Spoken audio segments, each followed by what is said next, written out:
ನಮಸ್ಕಾರ ಸ್ನೇಹಿತರೆ, ಸಮಗ್ರ ಅಭಿವೃದ್ಧಿ ಯೂಟ್ಯೂಬ್ ಚಾನಲ್ಗೆ ತಮಗೆಲ್ಲರಿಗೂ ಸ್ವಾಗತ. ಸ್ನೇಹಿತರೆ, ಕರ್ನಾಟಕ ರಾಜ್ಯ ಗ್ರಾಮೀಣ ಜೀವನೋಪಾಯ ಉತ್ತೇಜನ ಸಂಘ 2025ನೇ ಸಾಲಿಗೆ ಮಹತ್ವದ ಅಧಿಸೂಚನೆ ಬಿಡುಗಡೆ ಮಾಡಿದ್ದು, ಬ್ಲಾಕ್ ಮ್ಯಾನೇಜರ್ ಕ್ಲಸ್ಟರ್ ಮೇಲ್ವಿಚಾರಕ ಹುದ್ದೆಗೆ ಭರ್ತಿಗೆ ಅರ್ಜಿಯನ್ನು ಆಹ್ವಾನಿಸಲಾಗಿದೆ.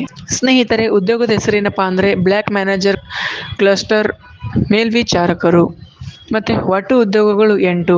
ಉದ್ಯೋಗದ ಸ್ಥಳ ಬಳ್ಳಾರಿ, ಯಾದಗಿರಿ, ಕರ್ನಾಟಕದಲ್ಲಿ ಇರುತ್ತದೆ. ಹಾಗೆ ವಿದ್ಯಾರ್ಥಿ ನೋಡೋದಾದರೆ ಈ ಒಂದು ಉದ್ಯೋಗಕ್ಕೆ ಪದವಿ, ಸ್ನಾತಕೋತ್ತರ ಪದವಿ ಅಂದರೆ ಡಿಗ್ರಿ, ಮಾಸ್ಟರ್ ಡಿಗ್ರಿ ಮುಗಿಸಿದವರು ಹಾಗೆ BSc MSc ಮುಗಿಸಿದವರು ಈ ಒಂದು ಉದ್ಯೋಗಕ್ಕೆ ಅರ್ಜಿಯನ್ನು ಸಲ್ಲಿಸಬಹುದು. ಮತ್ತೆ ಈ ಒಂದು ಉದ್ಯೋಗಕ್ಕೆ ವಯೋಮಿತಿ, ಅರ್ಜಿ ಸಲ್ಲಿಸುವ ಅಭ್ಯರ್ಥಿಯು ಅಧಿಸೂಚನೆ ಪ್ರಕಾರ ವಯೋಮಿತಿಯನ್ನು ಹೊಂದಿರುತ್ತದೆ.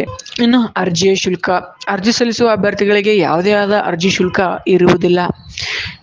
ಮಾಸಿಕ ವೇತನ ಅಧಿಸೂಚನೆ ಪ್ರಕಾರ ನೀಡಲಾಗುತ್ತದೆ. ಇನ್ನು ಆಯ್ಕೆ ವಿಧಾನ, ಅಭ್ಯರ್ಥಿಗಳಿಗೆ ಯಾವ ರೀತಿಯಲ್ಲಿ ಸೆಲೆಕ್ಟ್ ಮಾಡಿಕೊಳ್ಳುತ್ತಾರೆಪ್ಪ ಅಂದರೆ ಲಿಖಿತ ಪರೀಕ್ಷೆ, ಸಂದರ್ಶನ ಅಂದರೆ ಇಂಟರ್ವ್ಯೂ, ಒಂದು ಪರೀಕ್ಷೆ ಇಡ್ತಾರೆ, ಒಂದು ಇಂಟರ್ವ್ಯೂ, ಎರಡು ಮುಖಾಂತರ ಅಭ್ಯರ್ಥಿಗಳಿಗೆ ಆಯ್ಕೆ ಮಾಡಿಕೊಳ್ಳುತ್ತಾರೆ. ಪ್ರಮುಖ ದಿನಾಂಕಗಳು, ಅರ್ಜಿ ಸಲ್ಲಿಸುವ ಪ್ರಾರಂಭ ದಿನಾಂಕ 2/7/2025ಕ್ಕೆ ಆರಂಭಗೊಂಡು ಕೊನೆಯ ದಿನಾಂಕ 22/7/2025ಕ್ಕೆ ಕೊನೆಗೊಳ್ಳುತ್ತೆ. ಸ್ನೇಹಿತರೆ, ನೀವೇನಾದರೂ ಈ ಒಂದು ಉದ್ಯೋಗಕ್ಕೆ ಅರ್ಜಿ ಸಲ್ಲಿಸಲು ಆಸೆ ಇದ್ದರೆ ಈ ದಿನಾಂಕದ ಒಳಗಾಗಿ ಬಂದು ತಾವು ಈ ಒಂದು ಉದ್ಯೋಗಕ್ಕೆ ಅರ್ಜಿಯನ್ನು ಸಲ್ಲಿಸಿ. ಈ ನನ್ನ ಮಾಹಿತಿ ತಮಗೆಲ್ಲರಿಗೂ ಇಷ್ಟವಾದರೆ ಈ ಒಂದು ವಿಡಿಯೋನ ತಪ್ಪದೆ ಲೈಕ್ ಮಾಡಿ, ಶೇರ್ ಮಾಡಿ, ಕಮೆಂಟ್ ಮಾಡಿ ಹಾಗೂ ನಮ್ಮ ಯೂಟ್ಯೂಬ್ ಚಾನಲ್ ಮರೆಯದೆ ಸಬ್ಸ್ಕ್ರೈಬ್ ಮಾಡಿಕೊಳ್ಳಿ. ಧನ್ಯವಾದಗಳು.